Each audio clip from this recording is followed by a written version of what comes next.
आज बाबा साहेब डॉक्टर भीमराव अंबेडकर जी की जयंती पर पीएम मोदी समेत सभी दिग्गज नेताओं ने बाबा साहेब को नमन किया। आम आदमी पार्टी के मुख्यालय में भी अंबेडकर जी की जयंती को लेकर खास कार्यक्रम रखा गया, जिसमें अरविंद केजरीवाल समेत सभी नेता मौजूद दिखाई दिए।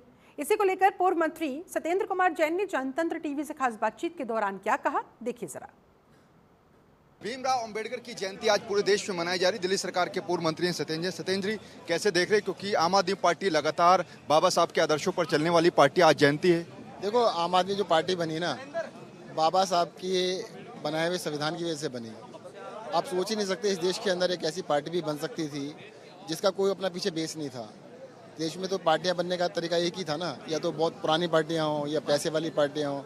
एक आम आदमियों ने मिलकर एक पार्टी बनाई, जो लोग अचानक एमएलए बने, मंत्री बने, मुख्यमंत्री बने। तो मैं कहूँ बाबा साहब अम्बेडकर ने एक ऐसा संविधान दिया जिसके अंदर हर आदमी को वोट डालने का अधिकार मिला और चुने जाने का अधिकार मिला। ये बहुत बड़ी एक हमारे देश के लिए स्ट्रेंथ की बात है। आज हमें इसको बचा के रखने की ज़रूरत है। उसके बाद चौतरफा हमले हो रहे हैं, किस तरीके से संविधान को तोड़ा जाए, मरोड़ा जाए, किस तरह से उसको दबाया जाए, उससे हमें बचना चाहिए।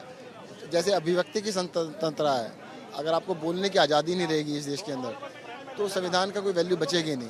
तो लोगों को बोलने की आज़ादी होनी चाहिए। संविधान को लेटर एंड स्पिरिट दोनों के अंदर हमें मानना चाहिए। दिल्ली में जब सरकार बदली तो जो सरकारी दफ्तर हैं वहाँ पर बाबा साहब की फोटो भी हटाई गई। ये मुद्दा आप लोगों ने विधानसभा में भी उठाया था।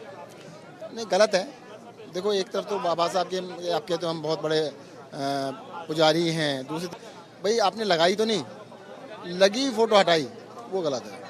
बाबा साहब को लेकर लोकसभा चुनाव और विधानसभा चुनाव में हम देखा कि क्रेडिट लेने की होड़ लग गई कि हम बाबा साहब को सबसे ज्यादा मानते हैं। भारतीय जनता पार्टी के नेता भी लगातार एक नहीं, क्रेडिट तो बिल्कुल नहीं मांगना चाहिए। हम तो कहते हैं आभारी होना चाहिए कि उन्होंने ऐसा संविधान दिया, पर कुछ के लिए तो लाइबिलिटी है। अब बीजेपी को देख लीजिएगा, इन्होंने चुने जाने के 4 दिन के बाद झुग्गियाँ तोड़नी चालू कर दी। जिनसे वोट लिया उनकी तोड़नी चालू कर दिया। ये तो चाहते ही नहीं थे कि सबको वोट का अधिकार मिले। जब कॉन्स्टिट्यूएंट असेंबली के अंदर ये मुद्दा आया था वोट का अधिकार किसको मिले, तो इन्होंने कहा तो 2 ही तरह के लोग होना चाहिए, ग्रेजुएट हो या जो इनकम टैक्स पे करता हो। उसमें पूरी दलित आबादी, पूरी गरीब आबादी, पिछड़े लोग सारे हट जाते। तो इनका तो बस चला नहीं उसके अंदर, वरना तो ये ऐसा संविधान बनता कि जिसके अंदर सिर्फ देश की आबादी का 10 या 15% लोग वोट देते, बाकी वोट ही नहीं दे पाते। बातचीत के लिए कैमरा पर्सन विवेक के साथ नमित त्यागी, जनतंत्र टीवी, दिल्ली।